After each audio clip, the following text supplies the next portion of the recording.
Good morning mga sisilab. Kararating ko lang.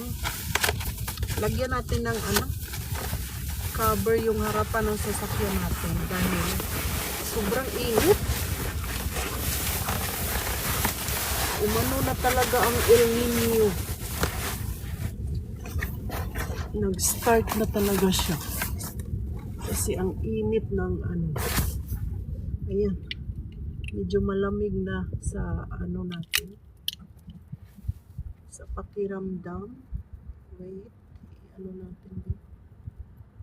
Ay, may bayad pala to. Huwag tayo dyan sa may bayad kasi wala tayong kwarta. Okay. Hindi ko alam paano anuhin yung natin, mic. Parang nasira. Nasira ba? Bibili na naman tayo ng bago. Nainitan siguro mga sisilab. Kasi maingay yung sasakyan natin. Wait lang.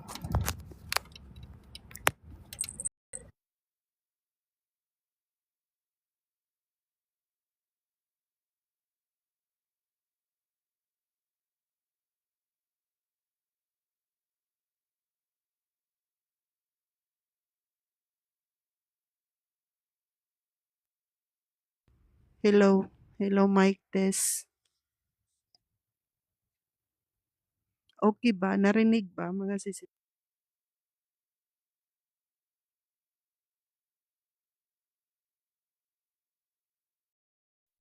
Hindi siya Bibili tayo ng bago.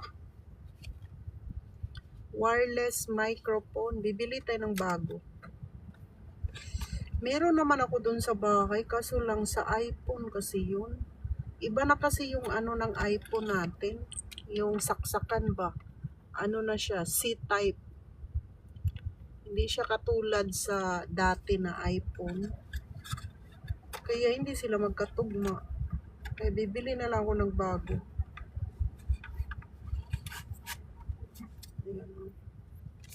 Bibili tayo ng bago. So ito mga sisilab, magnetic, siya, wireless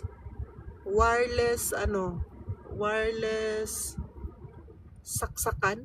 Maganda siya gamitin mga sisilab. Ilagay ko nga to sa wireless charger. Maganda siya gamitin. Sa iPhone ha. Wireless charger, mga ganun ba? Wala siyang wire.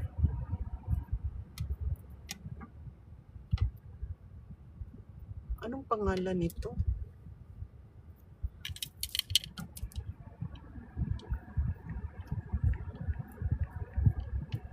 Wait, lagay natin.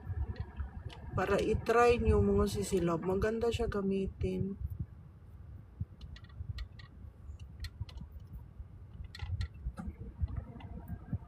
Wireless charger.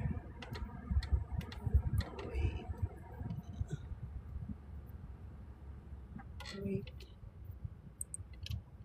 Para matry nyo mga sisilab. Kahit saan kayo magpunta.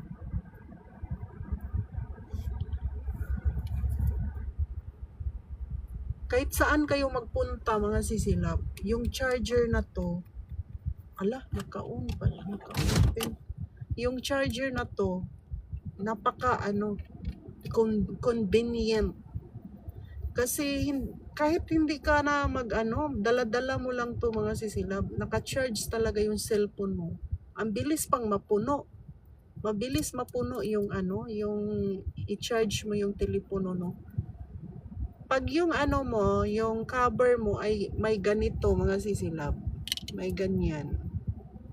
Ipikit mo lang yan sa cellphone. Tapos nagcha-charge na siya. Maganda siya gamitin kasi hindi mo na kailangan ng wire.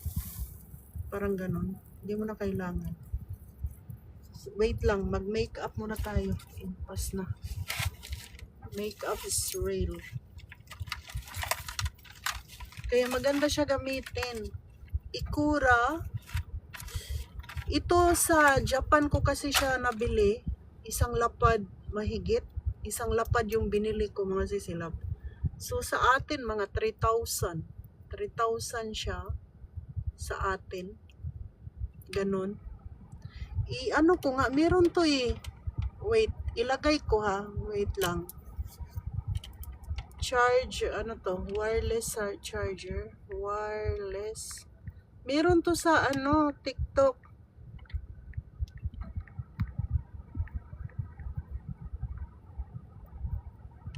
Ala, wala. Hindi man lumabas pa masisilab. Pero pag hinahanap mo, lalabas to eh. Pag hinahanap mo to, lalabas to mga sisi. Kasi nung naggawa ako ng video nito, meron to. Pero pag dito sa live, hindi ko mahanap. Bakit? Maganda to mga sisilab. Kahit saan ka pupunta. Talagang convenient siya pag naubusan ka ng battery. Tapos may charger siya dito. I-charge mo lang siya. I-charge mo lang siya mga sisilab. Tapos mabilis siyang mapuno. Tapos pag nag-charge ka ng cellphone, ang bilis ding mapuno ng cellphone mo. Kaya ako, kahit nagla-live ako mga sisilab, hindi ko inaano yung cellphone natin. Hindi ko siya china-charge. Kasi may dala akong wireless charger. Kaya kahit nasa loob lang ng bag ko, naka-charge siya, napupuno agad yung natin, cellphone na battery. Kaya maganda siya gamitin. Basta yung nyo, kahit wala siyang ganito mga sisi, kahit wala siyang ganito, nag-charge din siya. Idikit mo lang sa cellphone, grabe. Ano talaga siya? Maganda siya mga sisilog. Pero mas better kung may yung nyo, yung cover nyo may ganito, may nakalagayng linya o circle. Ala, wait lang, nakalimutan kung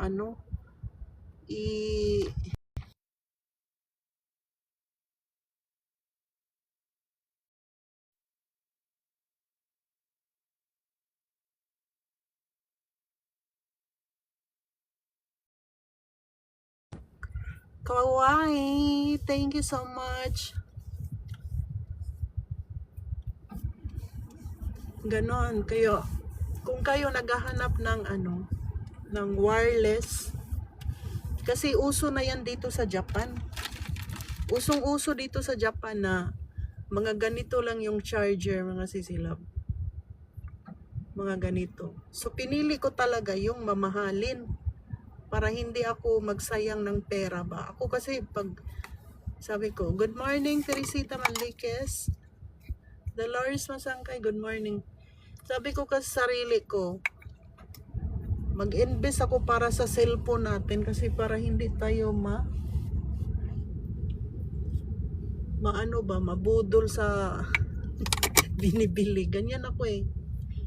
Kaya worth it. Good morning, Maria Dolores Masangkay. Worth it siya mga sisi. Ayan. Hindi siya mabigat ha. Hindi siya mabigat. Hindi siya ganun kabigat. Basta maganda siya. Thank you, Sisi Love. Ayan. Binili ko to sa Juliet Manalastas, good morning. Sa Narita Airport mga sisi. Kasi naghahanap ako ng charger ba. Sabi ko, hala, saan ba tayo mag-charge? Wala akong dalang pang ganun ba. So, pumunta ko sa sa cellphone na mga charger, mga sisilab. So, doon nakakita ako ng maraming ganito. Maraming ganito. So, yun. Binili ko. Kahit mahal. Basta para sa ganyan tayo, 'di ba? Power bank. Power bank siya mga sisilab. Ay, hindi. Power bank ba to? Sa Japan kasi wireless charger kasi nakalagay. Power bank ba? Ay, iba naman siya yung power bank. Charger siya mga magkaiba ba ang power bank at saka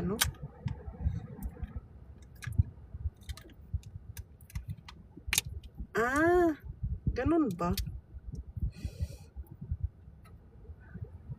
Ganun ba yun? Power bank ba? Wireless charger kasi nakalagay. Wala naman, hindi naman nakalagay power bank. Ganun ba yun? Story time tayo, mga sisi. Same lang. Yung kapatid ko nakauwi na sa Cebu. Nandun na siya sa Cebu, mga sisilab. Tapos tumawag yung, malaki yung sayo. Ito kasi dinidikit lang sa cellphone. Dinidikit lang siya sa cellphone, mga sisilab. Dinidikit. Hindi siya china-charge. Ay, pareho lang nga. Dinidikit siya sa likod. Yung cellphone mo, 'di ba may lalagyan yung yung case ng cellphone mo. Tapos may ganito, yung lingin. Hindi, pinapili ko nga siya, sabi ko, mas maganda doon ka na lang sa boarding house ko kasi libre na tubig, ilaw, gas, libre na lahat, wala ka nang babayaran, may internet pa. Sabi kong ganon. Para para makapag relax, tapos lalakarin lang yung SM, ganyan. Tapos kung gusto mong mag-apply ng call center, meron doon sa malapit sa SM. Lalakarin lang, wala kang babayarang pamasahe, ganun ba? Tapos kinausap ko yung asawa niya, sabi niya, paano na yun yung ate ko daw? Yun naman ang nag-manage daw doon sa bahay ko. Sabi ko, huwag mo na isipin yung ate ko kasi yung ate ko, yun talaga ang nagmamanage. Hindi nyo pwedeng palitan yun kasi sinasahuran ko yun eh. Sabi ko ganun. Ang gusto ko lang, titira kayo doon para wala kayong isiping bayaran ba? Libre bahay, tubig, ilaw, gas, internet. Meron na lahat. Wala ka nang babayaran. Ang gusto ko lang makapag-relax si Gilbert, parang ganon. Huwag mo nang mag-isip kasi syempre di ba? Yung parang na-shock pa siya ba na trauma, parang ganon. Tapos pinadalhan ko siya ng pera nung pagdating niya, mga sisilab. Pinadalhan ko siya ng 10K kasi naawa ako. May pera pala siyang dala, 8K. Tapos yung kasamahan nila, 8 sila kabuok, mga sisilab. 8 sila kabuok. Walang mga pera, mga sisi. Tapos pinahiram niya, yung 8K niya, pinahiram niya kada isa sa kanila. Kasi walang mga pera yung kasamahan niya, naawa siya. Siya lang yung may dalang pera. So sabi ko, okay lang yun, kahit hindi ka nabayaran, basta nakatulong ka kasi kawawa din yung mga kasamahan niya. Tapos nung before siya lumabas, hinahanap siya ng pamangkin ko, mga sisilab, kasi nandun nga daw siya sa Terminal 1-A9. So hinahanap siya ng pamangkin ko, si Brian. Tapos wala daw siya doon. Tapos nandun na pala yung mga kasamahan niya sa labas. Hinahanap yung kapatid ko, sabi, huy, nandyan na yun. Boss, nandyan na yung Brad, nandyan na yung sundo mo. Tapos ngayon, nag-CR pala siya, mga sisilab. Nandyan na yung sundo mo. Kasi sabi niya, kung wala daw sa sundo sa kanya, mag-hotel na lang daw siya. Tapos nung paglabas niya ng CR, so hinanap siya ng pamangkin ko, diba?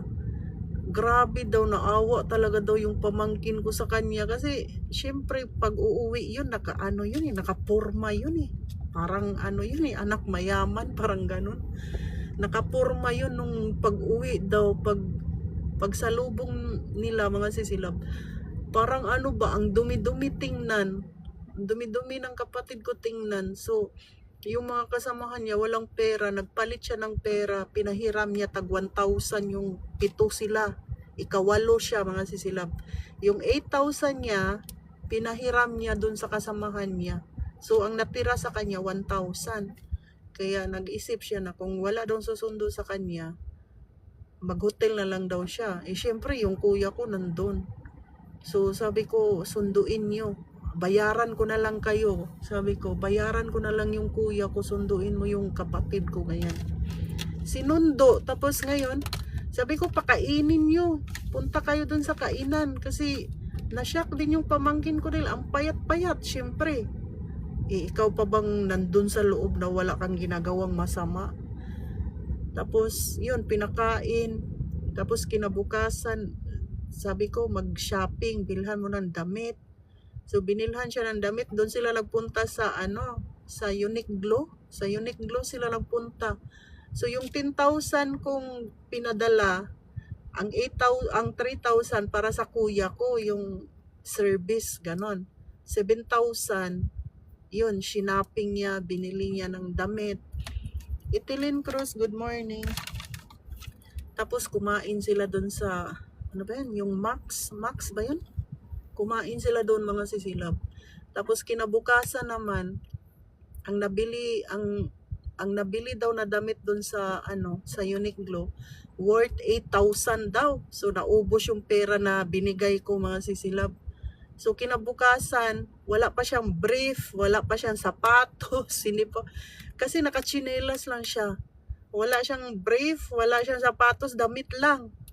So kinabukasan, ay sa tabi daw, bumili daw yung yung pamangkin ko kasi pag uuwi din yung kapatid ko, binibilhan din niya yung mga pamangkin ko ba, ganyan. So parang kasi may trabaho, so parang na vice versa, yung parang ganon. Ngayon mga sisilab, bumili ng brief, so wala siyang sapatos. Kinabukasan, nag-text siya doon sa pambam namin. Sabi niya, Ate Flora, baka ikaw naman mag-sponsor sa sapatos. Sabi ng ate ko, of course, padalhan kita. So nagpadala yung ate ko ng 10K mga sisilab. So kumain, binigay ng pamangkin ko yung 10K. O uncle, ikaw nang bahala, o anong bilhin mo, ganyan. Tapos sabi ng pamangkin ko, kain tayo para mawala yung mo ba, yung kasi payat nga, di ba? Tapos hindi pa siya nakatulog kasi pag natulog daw siya mga sisilab, feeling niya nasa loob pa siya ng preso. Baka sasaktan siya, parang hindi siya nakatulog buong gabi yata hanggang alas 5, naka-cellphone. So pinabayaan lang ng pamangkin ko dahil parang sa 3 months na hindi siya nakahawak ng cellphone. Yun, nag-cellphone, pinabayaan lang. Yung pamangkin ko, hindi rin siya nakatulog kasi ang lakas daw ng ng tunog ng cellphone na nanonood siya ng movie, ganyan. So pinabayaan. Trauma talaga, as in. Sabi ko, sinong hindi matrauma nun? Wala kang ginagawang masama, tapos bigla ka na lang napunta sa ganun. Tapos ngayon, yung parang nagmahay siya ba? Sabi niya, yung mga kaibigan ko, hindi man lang ako tunulungan, nang hingi daw siya ng tulong. Kasi yung daw nila, yung ID daw nila, pwede palang, national ID, pwede palang lagyan ng pera mga sisilab para makabili ka ng toothpaste, ganon. Toothpaste, yung sabon, shampoo, ganyan, dun sa loob ha. Hindi daw tumulong. Ganon. Tapos yung nalaman niya na yung pala, yung pastor pala, yun ang pinapadalhan ng mga kasamahan niya. Tapos ngayon, nung lumapit daw siya sa pastor mga sisilab, pwede bang makigamit ng card kasi tatawag ako sa pamilya ko, parang ganon. Sabi daw nung pastor mga sisi, kahapon ko lang nalaman ha, kasi nag-usap kami ng pamangkin ko. Sabi nung pastor mga sisilab, baka ubusin mo yung load ko, baka maubos yung load ko, ganyan. Tapos nalaman niya na pinapagamit pala ng pastor doon sa mga kasamahan nila sa preso. So parang siya ba? Nasaktan. Parang ganun. Sabi ko, abno pala yung pastor na yun. Tapos pinaglalaba pa niya. Tapos ganyan yung ginagawa sa kanya. Magkasama sila. Tapos nung time na nandun sila sa simbahan, nagbibigay siya ng pera kasi parang parang yung kalahati ng sahod mo ibigay, parang ganon. Sabi ko, anong klase? Sabi ko, kaya nauna siyang lumabas, di ba? Sabi ko, tingnan mo kung anong ginawa mo sa tao na kasama mo, hindi mo man lang matulungan. Kaya yun, nagmahay-mahay siya mga sisilab. Kaya sabi ko, ha? Ganun ang ginawa? Tapos pinaglaba-laba pa niya. Sabi ko, ganun. Tapos nung nanghingi siya ng pambili ng shampoo, ng sabon, Hindi man lang listen, learn. Oo.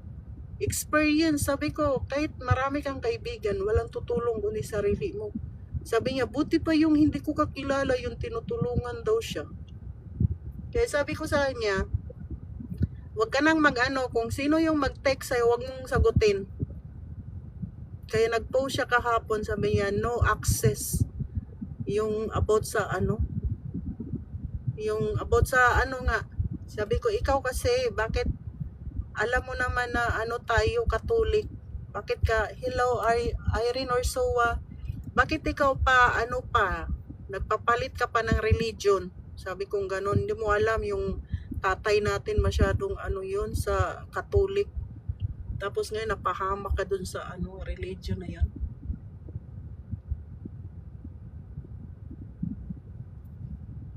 Tapos nauna pa siyang lumabas sa pastor, mga sisilab. Nauna pa siya lumabas, wala siyang abogado, wala siya lahat. Pero siya yung nauna, yung pastor may abogado, nagbibigay pa ng pera yung mga kasamahan niya. Sa kanya hindi siya binigyan. Kaya sabi niya, saan ako lalapit? Siyempre wala wala siyang kamag-anak doon. Wala kami, di ba?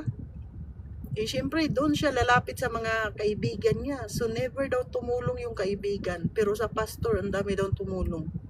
Tapos inaano pa siya na hindi naman wala akong hindi daw siya makatawag, pero yung totoong hindi niya kakilala yun pang tumulong sa kanya. O sige bro, pag tawag ka dun sa pamilya mo, ganyan, sa asawa mo. Sabi ko, tingnan mo, pastor na nga yan, ganyan pa ugali. Kaya listen, learn, wag ka nang dyan. Tapos syempre wala nga, kasi hindi nga siya sinasagot. Wala ngang hindi siya sinasagot ng mga kaibigan niya. Para siyang binlock siya dun sa Blue Buds. Tapos pagtatawag siya, walang sumasagot. Oo, yun. Tapos pag nagsahod siya, mga sisilab, yung kalahati ng sahod niya, binibigay niya sa church. Kasi yan daw yung policy doon. Tapos nung nagkagipitan na wala kahit isa, walang tumulong sa kanya. Siyempre, wala siyang malapitan. Sabi ko nga, kung pwede lang ako magpadala, pinadalhan na kita eh. Sabi ko ganun. Tapos, siyempre, nagmahay-mahay siya. Sabi ng pamangkin, ay hayaan mo na uncle, basta, yun nga, hindi niya binibigay. Parang ganon. Tapos sabi ng pamangkin ko, hayaan mo na uncle, at least ikaw nauna ka pa dun sa sa pastor na lumabas. Kahit walang sa'yo, nauna ka pa. Kasi grabe yung prayers namin, di ba? Kami lahat, pray talaga, mga sisilab. So ngayon, nagpadala yung ate ko ng 10K. O kumain ka, anong gusto mo? So hinayaan na lang ng pamangkin ko, uncle, anong kainin mo? Gusto mo ba ng yung sinugba ba yun? Sinuglog ba yun? Parang ganon. Gusto mo ba ng sabi ng kapatid ko, gusto ko ng lechon. O sige, order tayo ng lechon. Gusto ko ng ba yun? Basta, ang dami. Sinigang, sinuglaw, ganon. Gusto ko ng isda, gusto ko ng lahat in order. Kasi yung pamangkin ko din nga nasa Amerika, nagbigay din pala ng 2,000 pangkain nila. So, yung 2,000 ang nabayaran daw nila, mga sisilab. 1,800. Dalawa daw sila kumain dun sa restaurant. 1,800. Sabi ko, alo, dami yung in-order, naubos niyo yun. Inubos ni uncle kasi sabi ni uncle, gutom daw siya. O, pakainin mo. Tapos yun, binigyan siya ng ate ko ng 10K. O, bumili ka ng sapatos. Bumili ka ng brief. Ganyan. Tapos nung pag dating nila dun sa boarding house ng pamangkin ko, kasi touch daw yung kamay sa boarding house. So ngayon, mga sisilab, pagdating daw, umiga daw yung kapatid ko, sabi daw ng pamangkin ko, uncle, wag ka umiga, maligo ka muna. Yes, totoo yan. Maligo ka muna. Itapo natin yung lahat ng ano mo, yung mga damit mo na galing sa Saudi. Kasi madumiting. Sabing ganon. So, tinapon mga sisilab. So, nagpalit na siya, naligo na siya. Tapos doon na nakita ng pamangkin ko, ayan, si uncle na talaga to. Kasi nung una nilang sundo talaga mga sisilab, parang wala pa siya sa isip niya ba. Parang nasa shock portion pa siya ba, ganun. So nung nakaligo na, nakasave na, tapos ang daming mga kati-kati, nilagyan ng yung mga cream. Doon na, kuminis na yung mukha niya, ganyan. Kasi iba yun eh, pag uuwi yun galing Saudi mga sisilab, talagang nakapurma yun eh. Yung time na yun, parang wala sa sarili, parang ganun. Yes, si Brian mga sisilab. Oo. Kaya sabi ko, wag mo nang isipin yung mga friend mo. Kasi ganyan talaga ang buhay. Hindi mo na may mangyari, 'di ba? Ganon. Tapos doon mo na makikita kung sino yung totoo mong friend. Yung totoo palang friend daw niya, yung nandun sa loob. Sabi niya ganon. Time's up. Impas na. Sana yung kasamahan ko. Okay, see you my next live. Mga sisilab, paki-follow nga si Brian Zaragoza. Kay 160 pa daw yung followers niya. Sabi niya, auntie, ano mo nga ako sa followers mo? Kay 160 pa daw siya mga sisilab. Paki-follow naman yung pamangkin ko mga sisi.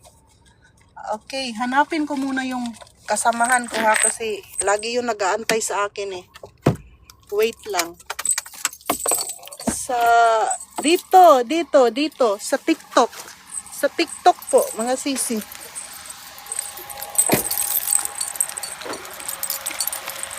Hanapin ko muna yung, ay nandito na, wait. Uy!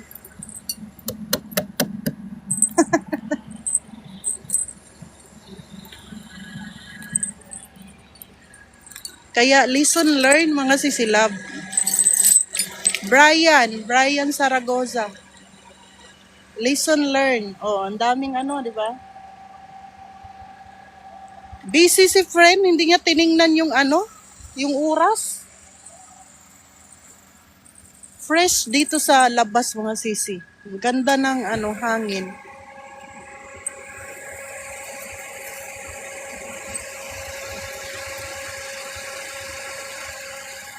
Lahat kami may sasakyan kasi mahirap, walang dito, bus. Pag uuwi sa bahay, walang bus. Kaya may mga sasakyan. O sige, thank you for watching. Bye! Bye!